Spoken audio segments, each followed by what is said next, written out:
दिन से हम लोग अपने संवाद कार्यक्रम के तहत खास बातचीत कर रहे हैं। पुनिया जी, बहुत बहुत स्वागत है आपका S7 न्यूज चैनल में। धन्यवाद, आपने बुलाया मुझे। सबसे पहला सवाल, कोविड-19 चल रहा है, जिस तरह से देश में महामारी मची है, लोग परेशान हैं, कहीं ना कहीं एक अगर देखा जाए तो इसकी अभी वैक्सीन नहीं बनी है। आपने भी प्रतिनिधित्व किया है, उत्तर प्रदेश का भी किया है, क्या कहेंगे इस बारे में आप?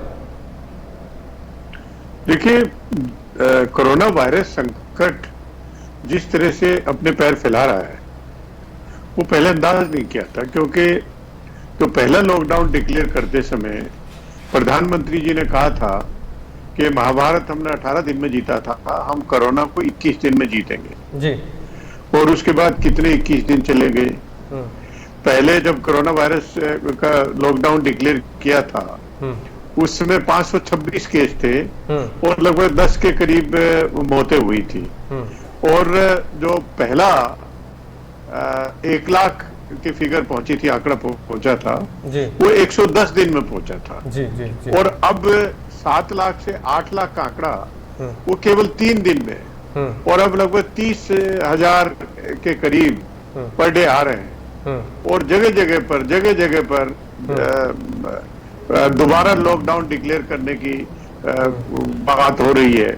बेंगलोर को ले लीजिए, बेंगलोर को ले लीजिए, आप थाने को ले लीजिए, पुणे ले लीजिए, पटना ले लीजिए, लखनऊ ले लीजिए, जगह जगह पर जहां भी बात करिए वहां पर चिंता व्यक्त करते हुए बेंगलुरु में तो चीफ मिनिस्टर ने ये कहा कि सिचुएशन आउट ऑफ कंट्रोल है।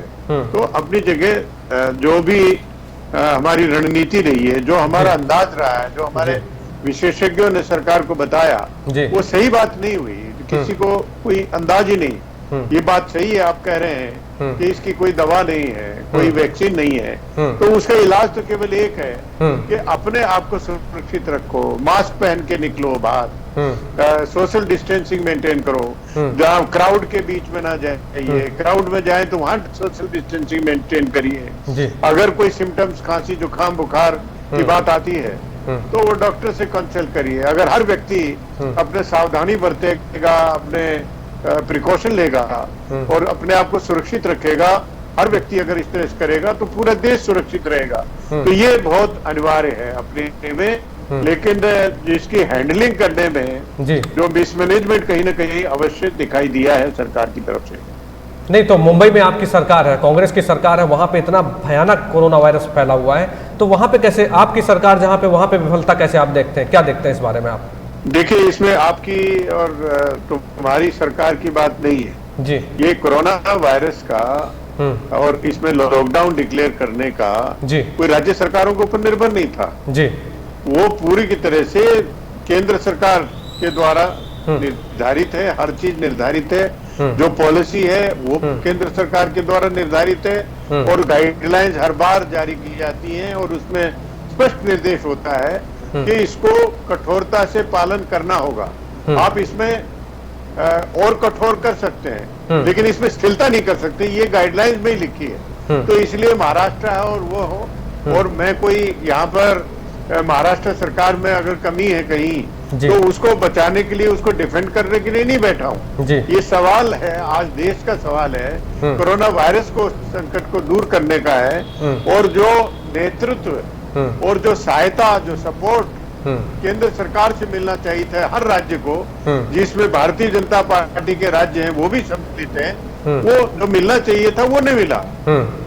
आज भी कठिनाई महसूस कर रहे हैं कि लोग पैसा नहीं है, रेवेन्यू राज्य सरकारों का खत्म हो चुका है। और जो केंद्र सरकार जो सभी चाहे वो क्रूड ऑयल की एक्साइज ड्यूटी लगा के लगभग 6 साल में 18 लाख करोड़ रुपया वसूल किया है, जीएसटी है, वो सब पूरा का पूरा केंद्र सरकार के पास जाता है। और भी जितने भी पीएम केयर्स का जितना हजारों करोड़ रुपया आया है वो सब तो केंद्र सरकार के पास में है।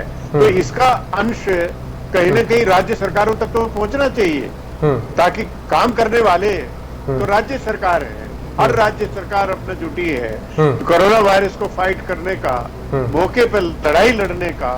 राज्य सरकार के नेतृत्व में हमारे डॉक्टर, सफाई कर्मी, स्वास्थ्य कर्मी, यहाँ तक कि सुरक्षा कर्मी, वो सब तो लगे हैं। जी। वो तो राज्य सरकारों का अगर सपोर्ट नहीं मिलेगा तो फिर इसको कैसे फाइट किया जाएगा। अच्छा, इस समय पीएल पुनिया जी आप दिल्ली पे मौजूद हैं। दिल्ली में भी स्थिति काफ़ी बता रहे हैं कि परेशानी वाली है। सोचने वाली बात है कि दिल्ली हमारे देश की राजधानी है और वहाँ पे इस तरह की स्थितियाँ हैं, तो वहाँ के बारे में क्या कहेंगे आप? क्या अभी तक आप देख रहे हैं, क्या एक्सपीरियंस आपका वहाँ पे है अभी?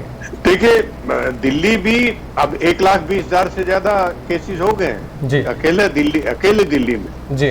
और ये वास्तव में चिंता की बात है। और सरकार ने, चीफ मिनिस्टर ने, डिप्टी चीफ मिनिस्टर, उन्होंने पैनिक क्रिएट किया कि 15 जुलाई जो आने वाला है, 15 जुलाई तक हमारे जो केसेस होंगे दिल्ली में 5.5 लाख करोड़, जी, 5.5 लाख केसेस होंगे।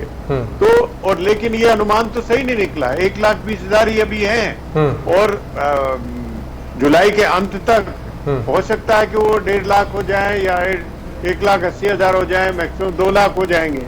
लेकिन वो जो अनुमान लगाया गया था तो वो भी नहीं करना चाहिए। ये आपस में दिल्ली में कोऑर्डिनेशन की भी कमी है। एक तरफ जो केंद्र सरकार को जो सहायता पहुंचानी चाहिए दिल्ली, क्योंकि देश की राजधानी है जी, वो केंद्र सरकार ने वो सहायता नहीं पहुंचाई। फिर एमसीडी जो म्युनिसिपल कॉरपोरेशन है, यहाँ पर वो हर चीज को वो हैंडल करती है। हॉस्पिटल्स उनके साथ में, उनके स्कूल उनके साथ, उन्हीं के कंट्रोल में है। तो वो पूरी मदद नहीं कर रहे हैं और बल्कि राज्य सरकार के ऊपर सवाल उठा रहे हैं। जो एलजी है, लेफ्टिनेंट गवर्नर, राज्य सरकार कुछ करती है और वो उसको निरस्त कर देते हैं। तो ऐसा लगता है कि जैसे राज्य सरकार कुछ करना चाहती है, लेफ्टिनेंट गवर्नर कुछ करना चाहते हैं, एमसीडी म्युनिसिपल कॉरपोरेशंस हैं वो कुछ करना चाहते हैं, केंद्र सरकार कुछ अलग ही दिशा है। तो एक इंटीग्रेटेड वे में इस कोरोना को फाइट करना चाहिए, उसका अभाव कहीं ना कहीं दिखाई दिया।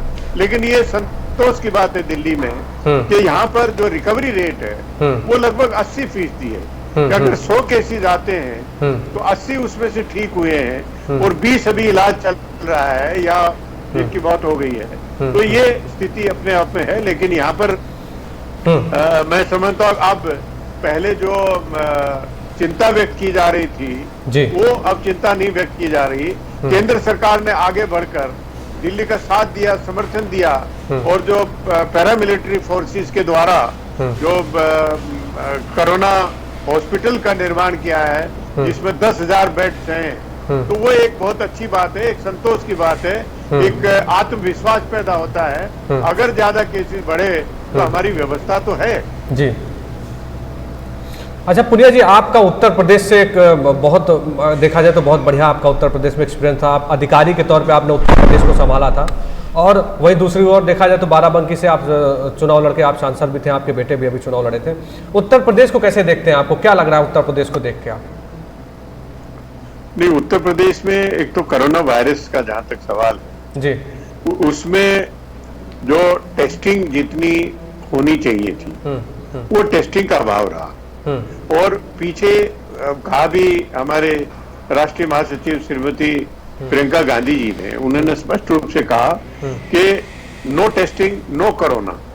जब टेस्टिंग ही करेंगे, जो केसेस पॉजिटिव हैं वो उनको उजागर करके सामने नहीं लाएंगे तो आपके रिकॉर्ड में तो होगा कि कोरोना है नहीं, कोरोना के बहुत कम केसेस हैं।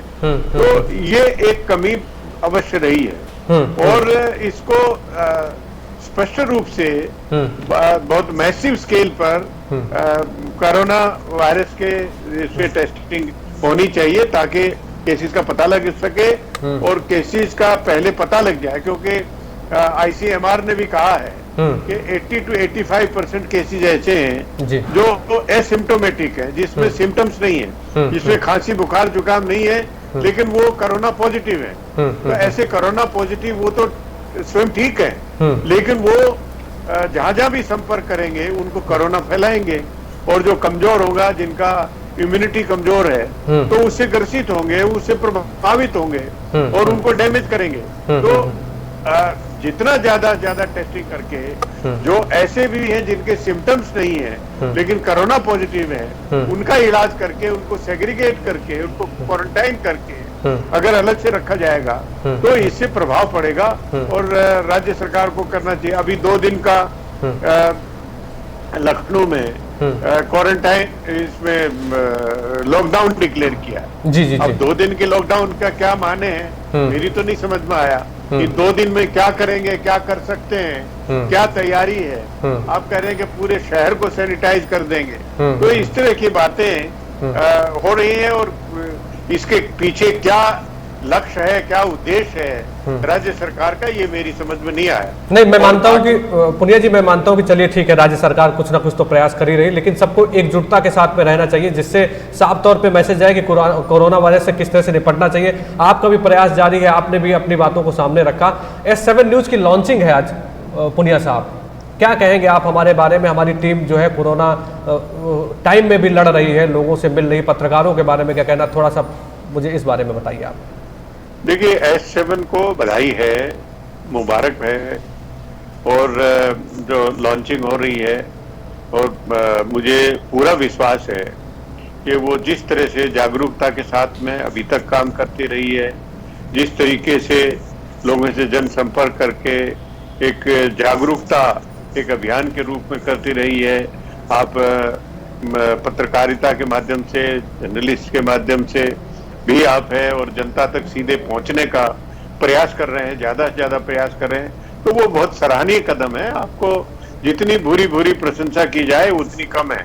आपको बधाई है, और आगे आप बढ़े, विस्तार हो, कामयाब हो, अपना नाम कायम करें, ऐसी मेरी शुभकामनाएं आपके साथ में है। बहुत बहुत धन्यवाद सर, आप अपना भी ख्याल रखें, क्योंकि कोविड-19 जिस तरह से चल रहा है, और दूसरों का भी ख्याल रखें। हमारी आपको बहुत बहुत शुभकामनाएं सर, और बहुत बहुत धन्यवाद है आपका कि आपने इतना बड़ा समय दिया हम लोगों को। और आपसे एक प्रॉमिस चाहते हैं ऑनर हम लोग कि सर, आप जब भी उत्तर प्रदेश आएंगे तो मुझे आधे घंटे का समय देंगे, हम तब आपका विस्तार से इंटरव्यू करना चाहते हैं सर। नहीं, मैं आपका बहुत आभारी हूँ कि मुझे आपने समय दिया, लॉन्चिंग के समय आपने समय दिया, और मैं जब भी उपलब्ध होऊंगा, चाहे मैं दिल्ली में हूँ, चाहे मैं लखनऊ में हूँ, आपसे जुड़ने का प्रयास करूंगा, आपके माध्यम से जनता के बीच में पहुंचने का प्रयास करूंगा, और जो भी मेरे लायक होगी मैं हमेशा आपके लिए तत्पर रहूंगा। मैं आपको पुनः बहुत बहुत शुभकामनाएं, बहुत बहुत बधाई देना चाहूँगा। धन्यवाद sir, thank you so much sir, नमस्कार। धन्यवाद, धन्यवाद, नमस्कार।